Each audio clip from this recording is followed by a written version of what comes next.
नमस्कार, बहुत स्वागत है आपका। मैं हूं आपके साथ चेतन पाठक। खबरों की शुरुआत करेंगे। सीएम योगी मंगलवार को 3 दिनों के दौरे पर गोरखपुर पहुंचे। गोरखपुर विकास प्राधिकरण की विश्व स्तरीय सुविधाओं वाली खोगाबार टाउनशिप और मेडिसिटी की लॉन्चिंग की। इसके साथ ही उन्होंने 172 विकास परियोजनाओं के शिलान्यास लोकार्पण भी किया। सीएम योगी ने कहा कि एक दौर वो भी था जब जनता 5-10 लाख रुपए की सड़क बनाने पर खुश होकर उसी को नियति मान लेती थी। आज एक साथ हजारों करोड़ रुपए की विकास परियोजनाओं की शुरुआत होती है। ये हमारे समर्थ को प्रदर्शित करता है, साथ ही रोजगार की संभावनाओं को भी आगे बढ़ाता है।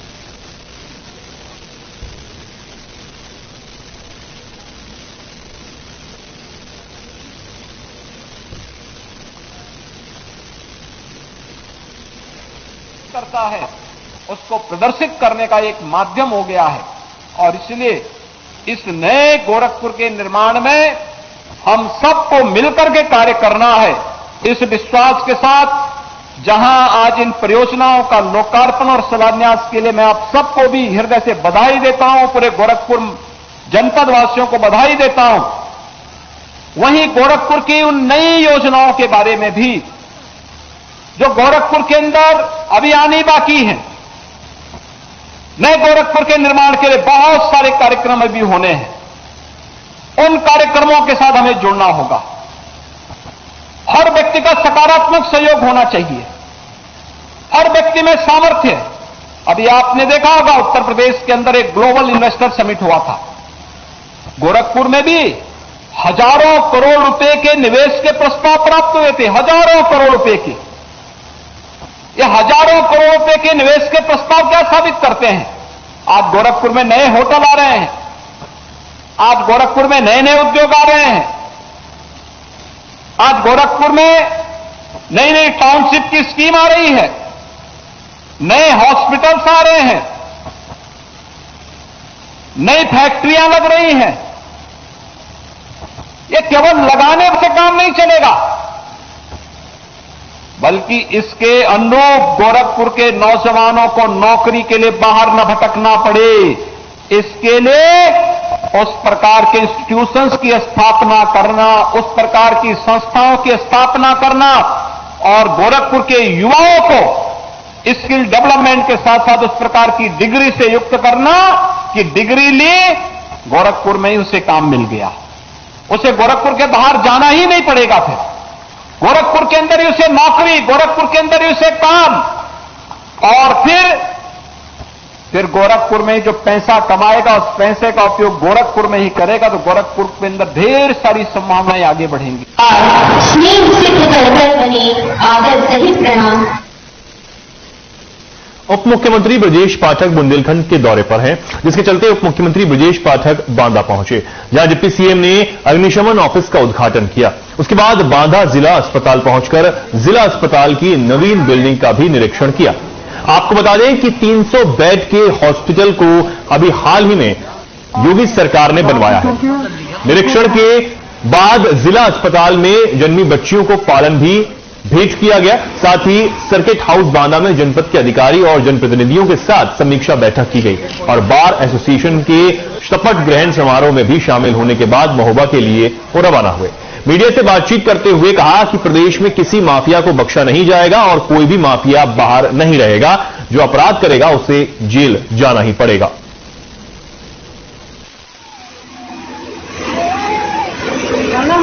चतुर्मुखी विकास के लिए हमारी सरकार का संकल्प है। बांदा जनपद डेवलपमेंट के मोर्चे पर, लाइन ऑर्डर के मोर्चे पर नंबर 1 पर रहे, इसलिए आज हम बांदा जनपद में प्रवास कर रहे हैं और हमारा बांदा जनपद को सर्वश्रेष्ठ जनपद के रूप में हम डेवलप करें।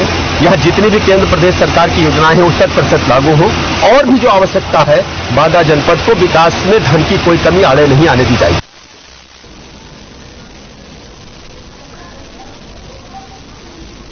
डिप्टी सीएम ब्रजेश पाठक अपने 2 दिवसीय दौरे पर महोबा पहुंचे, जहां उन्होंने सबसे पहले जिला अस्पताल का औचक निरीक्षण करते हुए स्वास्थ्य सेवाओं और जन औषधि केंद्र की व्यवस्थाओं का निरीक्षण किया।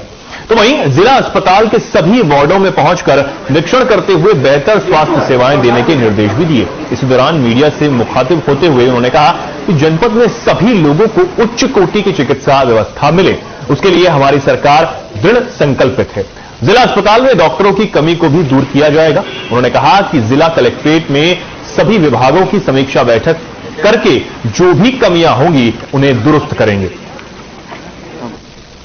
साथ ही माफिया अतीक अहमद को मिली सजा पर उन्होंने कहा कि उत्तर प्रदेश सरकार में हमारी प्रतिबद्धता है कि हम कानून का राज स्थापित करेंगे। 100 से अधिक मुकदमे दर्ज होने के बावजूद पिछली सरकारों ने पैरवी नहीं की, लेकिन योगी सरकार ने सभी आपराधिक मामलों में गंभीरता से चलते माफिया अतीक अहमद को अब उम्र कैद की सजा मिली है।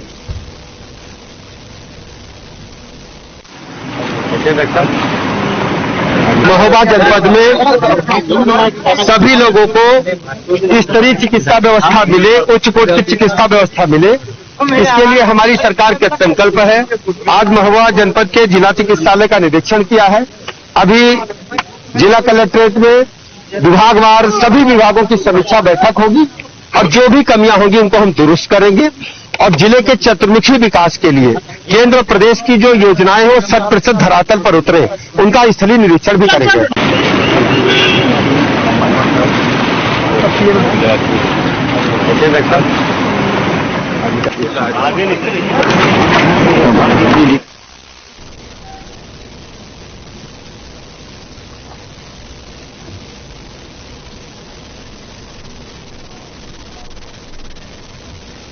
अब खबर झांसी से है, जहां मंत्री नितिन अग्रवाल का बयान निकलकर सामने आया है, जहां उन्होंने कहा है कि वे झांसी में व्यापारियों के आयोजित सम्मेलन में बीजेपी का छूटा कार्यकर्ता के रूप में आए हैं। उनका लक्ष्य है कि 2024 में लोकसभा की यूपी की पूरी सीटों से पूरे बहुमत में देश में फिर मोदी सरकार बनाई जाए। साथ ही उन्होंने अतीक अहमद को अहमदाबाद से प्रयागराज ले जाने के दौरान अखिलेश यादव द्वारा लगातार अतीक की लोकेशन और गाड़ी पलटने वाले बयान पर कहा कि समाजवादी पार्टी माफियाओं को संरक्षण देती है।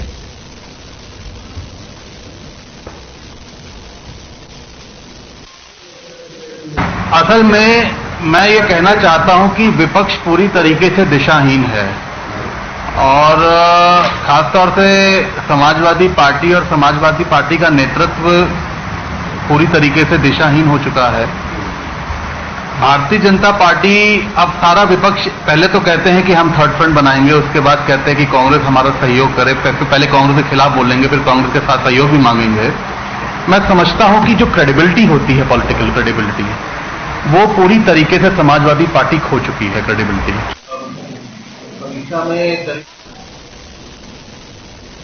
छत्तीसगढ़ के मुख्यमंत्री भूपेश बघेल ने प्रेस वार्ता की। इस दौरान बीजेपी सरकार पर बड़ा हमला बोलते हुए उन्होंने कहा कि उद्योगपति गौतम अडानी की कंपनियों को मोदी सरकार प्रमोट कर रही है। हजारों करोड़ रुपए सरकार ने रियायती ऋण के रूप में दिए हैं। फर्जी आंकड़ों के आधार पर अडानी की कंपनियों को बेहतरीन रैंकिंग में दिखाकर आम जनता को गुमराह किया गया है। विश्व बाजार में कंपनी की साख गिराने के बावजूद एलआईसी और एसबीआई का पैसा अडानी की कंपनियों में लगाने को सरकार ने मजबूर किया। पूर्वाग्रह से ग्रसित होकर तानाशाही तरीके से राहुल गांधी की लोकसभा सदस्यता निरस्त कर दी गई। साथ ही उन्होंने कहा कि राहुल गांधी ने प्रेस वार्ता कर जिन जिन बिंदुओं को उठाया था, मोदी सरकार की तरफ से एक भी बिंदु पर जवाब नहीं दिया गया। इनके पास उसका कोई जवाब नहीं है।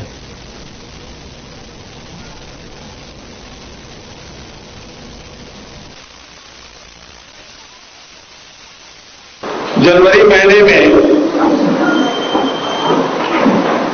एक घटना हिडनबर्ग की हुई और उन्होंने एक पेपर रिलीज किया और हमारे देश के सबसे बड़े अमीर और दुनिया के दूसरे नंबर के अमीर की संपत्ति में इतनी गिरावट आई कि शेयर बाजार को अनेक बार बंद करना पड़ा बीच में। उसके बाद 7 फरवरी को लोकसभा में राहुल जी का भाषण होता है, राज्यसभा में खड़गे जी का भाषण होता है। आप सबको पता है उसे निरूपित कर दिया गया। राहुल जी ने 3 सवाल पूछे थे, उन 3 सवालों के जवाब तो नहीं आए। पूरा देश ये देख रहा था कि प्रधानमंत्री जी जब जवाब देंगे तो इसका उल्लेख जरूर होगा, लेकिन अडानी के बारे में एक शब्द यही सत्ता। और अब बड़ी खबर आपको जालौन से बता देते हैं। बुंदेलखंड एक्सप्रेसवे पर रफ्तार का कहर देखने को मिला है। खड़े ट्रक में दूसरा ट्रक जा घुसा। खड़े ट्रक का टायर बदल रहे खलासी की मौत, मौके से फरार हुए दूसरे ट्रक के ड्राइवर और खलासी। यह बड़ा भीषण हादसा यहां पर देखने को मिला है। खड़े ट्रक में दूसरे ट्रक ने जोरदार टक्कर मारी है। बुंदेलखंड एक्सप्रेसवे पर रफ्तार का कहर यहां पर देखने को मिला है। आपको बता दें, खड़े हुए ट्रक का टायर बदला जा रहा था, तभी पीछे से एक ट्रक ने जोरदार टक्कर मारी और टायर बदल रहे शख्स की मौके पर ही मौत हो गई।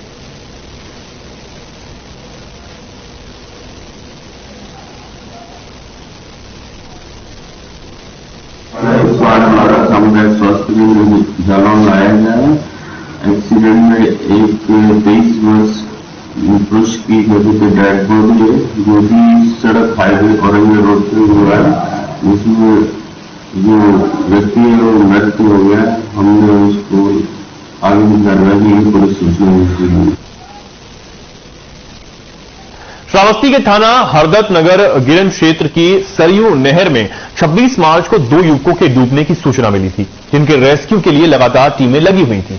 मंगलवार को एक युवक का शव अब मिल गया है, जिसकी पहचान सूरज के रूप में हुई है, जो खटिकन देवरा का रहने वाला है। मामले में दूसरे की तलाश की जा रही है।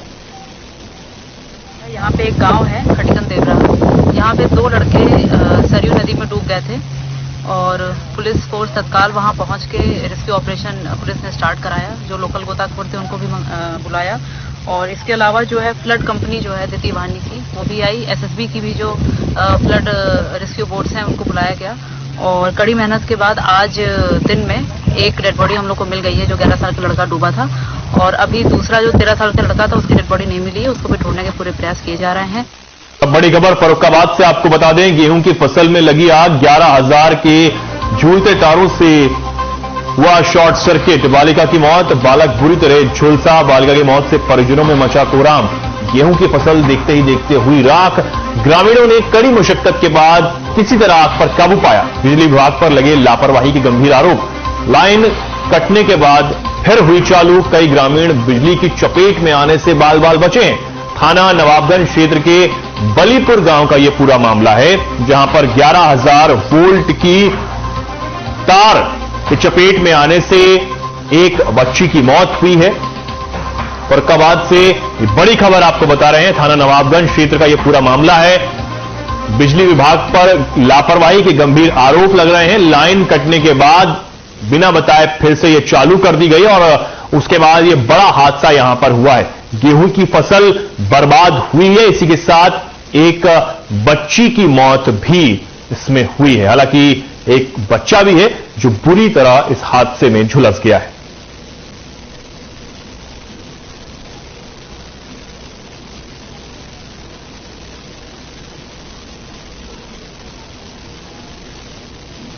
चित्रकूट के करबी विकासखंड के गांव पंचायत तराम के ग्रामीणों ने सचिव पर लंबे समय से पंचायत कार्यालय न पहुंचने के आरोप लगाए हैं। ग्रामीणों का कहना है कि सचिव के नदारद रहने की वजह से लोगों को योजनाओं का लाभ नहीं मिल पा रहा है। जरूरी दस्तावेजों के लिए ग्रामीण भटकने को मजबूर है। इतना ही नहीं, सरकार की महती योजनाओं का भी लाभ ग्रामीणों तक नहीं पहुंच रहा। ग्रामीणों ने उच्च अधिकारियों से मामले में उचित कार्रवाई की मांग की है।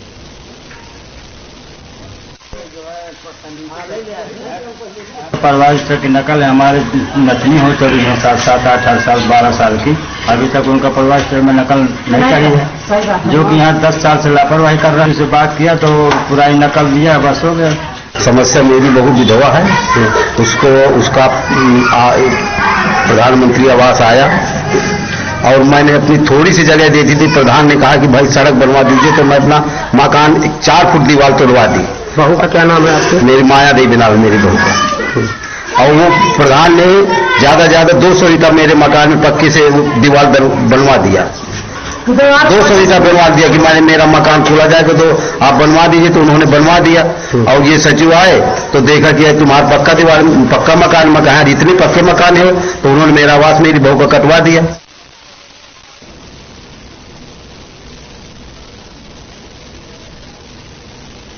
और बुलंदशहर से अब बड़ी खबर आपको बता देते हैं। डीएम चंद्रप्रकाश सिंह ने किया निरीक्षण।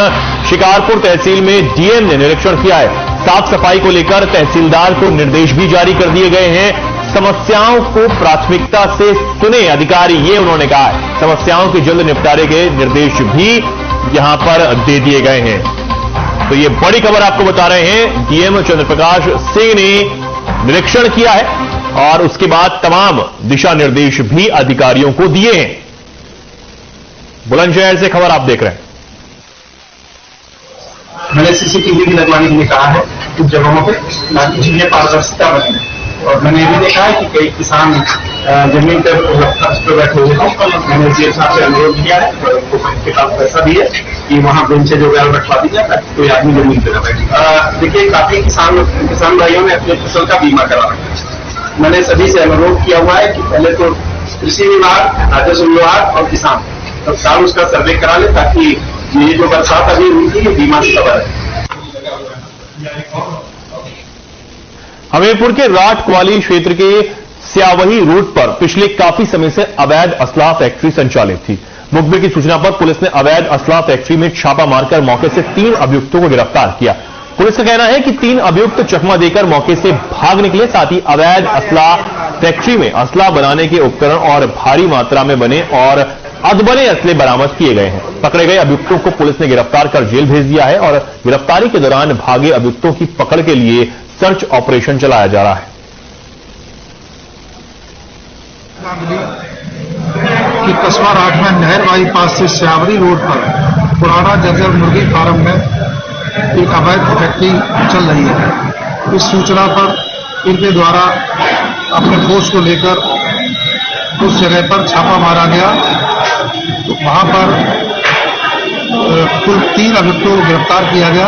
3 अभियुक्त मौके से खराद मशीन, आरा और ये इस टाइप के कई जो शस्त्र बनाने में प्रयोग होते हैं बरामद हुए हैं।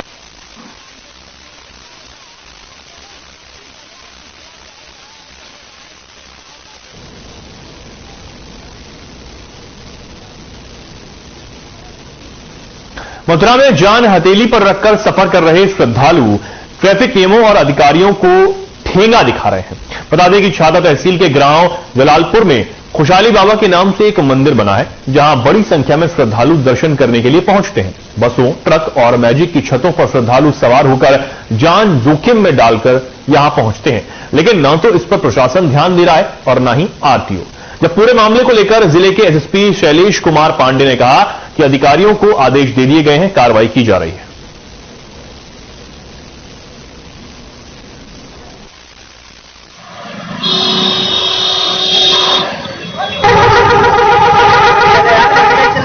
मेले में काफी संख्या में श्रद्धालु क्षेत्र के कोने कोने से आ रहे हैं। लगातार निर्देशित किया जा रहा है, साथ ही साथ यातायात विभाग को निर्देशित किया जा रहा है कि अनुमानित क्षमता से ज्यादा जो भी वाहन लोगों को बिठा के ला रहे हैं उनके विरुद्ध विधिक तरीके से कार्रवाई करें, उनका चालान करें। साथ ही साथ लोगों से भी अपील की जाती है कि सुरक्षित सफर करें, जिससे कि किसी भी तरह की अप्रिय घटना, दुर्घटना इत्यादि न हो।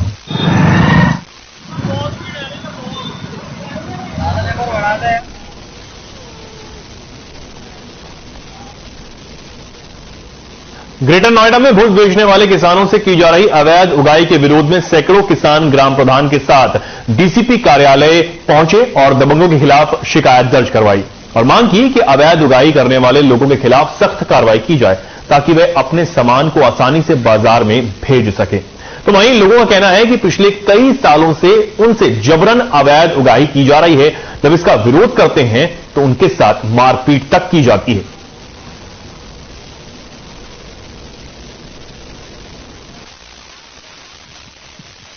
जो उसका काम करें और काम कोई आता ना, और हम दादरी हमें बेचे जबरदस्ती करें हमारी घर आड़त ले हुए।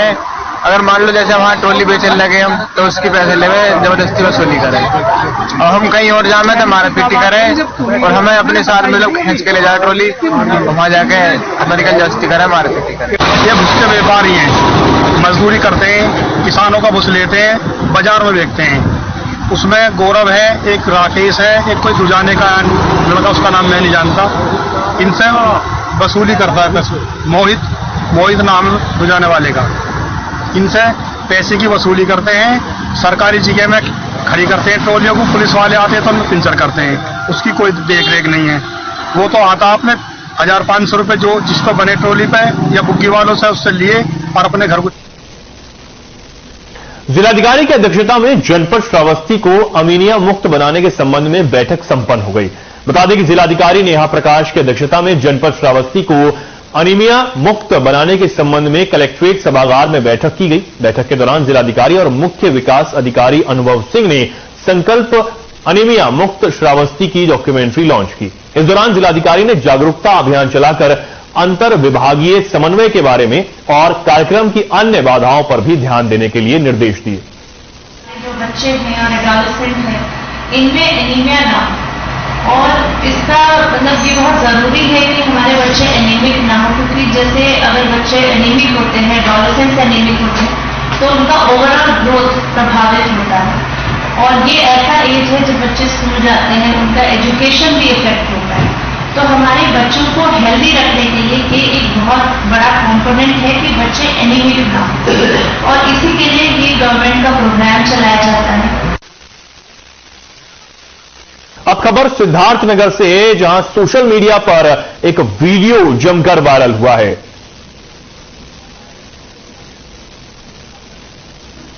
काम के लिए अब चक्कर लगाने पड़ते हैं। स्थानीय निकाय मंत्री से सवाल किए गए हैं। बच्चों का वीडियो सोशल मीडिया पर जमकर वायरल हुआ है। स्कूल के बच्चों की कॉपी लिखने का यह पूरा मामला है। यह वीडियो जमकर सोशल मीडिया पर वायरल हुआ है। बच्चों का वीडियो अब जमकर वायरल हो रहा है। परीक्षा में कॉपी मिक्स हुई है।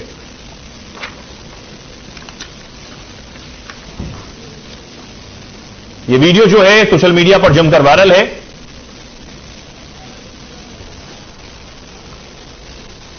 एक तरफ सरकार शिक्षा को लेकर बढ़ावा दे रही है, बच्चों की शिक्षा को लेकर नए नए कदम उठाए जा रहे हैं, बच्चों की अच्छी शिक्षा को लेकर बाहर से शिक्षकों की तैनाती की जा रही है, तो वहीं आज एक वीडियो सोशल मीडिया पर खूब वायरल हो रहा है, जो जिले में चर्चा का विषय बन गया है। ताजा मामला सिद्धार्थनगर जिले के कंपोजिट पूर्व माध्यमिक विद्यालय डुमरियागंज का है, जहां पर स्कूल के बच्चों की कॉपी लिखने का वीडियो सोशल मीडिया पर जमकर वायरल हुआ। वहीं इसको लेकर जब भी स्कूल की प्रधान अध्यापिका कमल मोहिनी से बात की गई तो उन्होंने बताया कि पिछले कुछ दिनों से पहले परीक्षा समाप्त हुई है।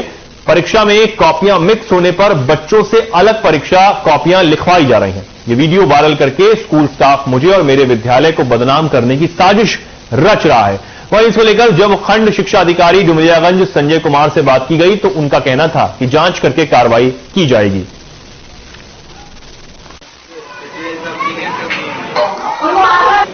परीक्षाएं समाप्त हो गई और फिर हमारा स्टाफ हम दोनों लोग सभी लोग मिलकर के कापियां चेक कर रहे थे। और कुछ कापियां जो है 6, 7, 8 को बच्चों को एक साथ बिठाया गया था, उसमें कापियां मिक्स हो गई थी और कुछ बच्चों की वजह से मतलब बिठा करके उन बच्चों को कापियां अलग कराया जा रहा था मिक्स होने की वजह से। उसी बीच बच्चे जो है अपनी गलती को सुधार करने लगे और जो पूरी तरह से गलत है, ये हमारे और हमारे स्टाफ को, हमारे विद्यालय की छवि को बना करके सोशल मीडिया पर वायरल किया जा रहा है। नहीं, लिखने का मामला जो है वीडियो में ऐसा कोई प्रतीत नहीं हो रहा है, और अगर ऐसा है तो हम लोग उसका विशेष ध्यान रख के उसकी जांच करके जैसा होगा हम लोग कड़ी कार्रवाई करेंगे। यदि ऐसा किया जा रहा है, लिखित है कि नहीं, किसी को फेल करना नहीं है बच्चे को। जब फेल नहीं करना है तो फिर काफी लिखाने का तो कोई प्रश्न नहीं उठता। वैसे यदि ऐसा है तो हम लोग जांच करके उस पर हेडमास्टर पे कड़ी कार्रवाई। अब खबर सोनभद्र से है, जहां वन ग्राम पड़री में पौधारोपण के लिए गड्ढे किए जा रहे हैं, जिसका वन ग्राम समिति ने विरोध किया है। समिति के सदस्यों का कहना है कि विभाग ऐसा कर मजदूरों का हक मार रहा है। नियम के मुताबिक यह काम मजदूरों की मदद से किया जाना था, लेकिन जेसीबी से इसे करवाने से गांव के लोग मजदूरी से वंचित रह गए।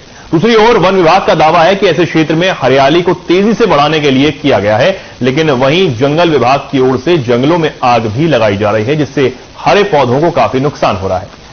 पडरी में वन विभाग की ओर से यह कार्य किया जा रहा है और ग्रामीणों ने इस मामले को लेकर आरोप लगाया है कि वन क्षेत्र से सटे दूसरे गांव में बड़ी तादाद में वन भूमि पर अतिक्रमण किया गया है, लेकिन वन विभाग वहां कोई कार्रवाई नहीं करता। वन विभाग पडरी गांव के आसपास जेसीबी की मदद से पौधे लगाने के लिए गड्ढे खुदाई करवा रहा है। वन विभाग के रेंजर ऑफिस पहुंचकर जब बात करने की कोशिश की गई तो वन विभाग के अधिकारी ने फोन नहीं उठाया।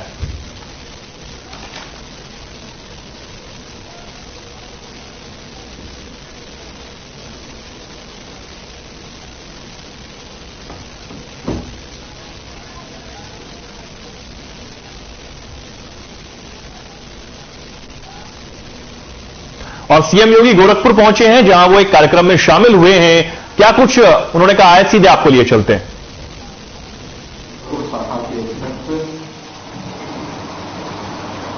स्वामी निश्रेयसानंद जी, भारत सेवाश्रम संघ से जुड़े हुए सभी पदाधिकारीगण और उपस्थित इस क्षेत्र से जुड़े हुए सभी सम्मानित नागरिक बंधुओं, भाइयों बहनों,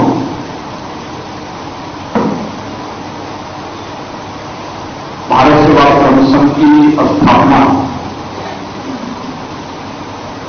भारत के एक महान क्रांतिकारी सिद्ध योगी स्वामी परमानंद जी के द्वारा किया गया था।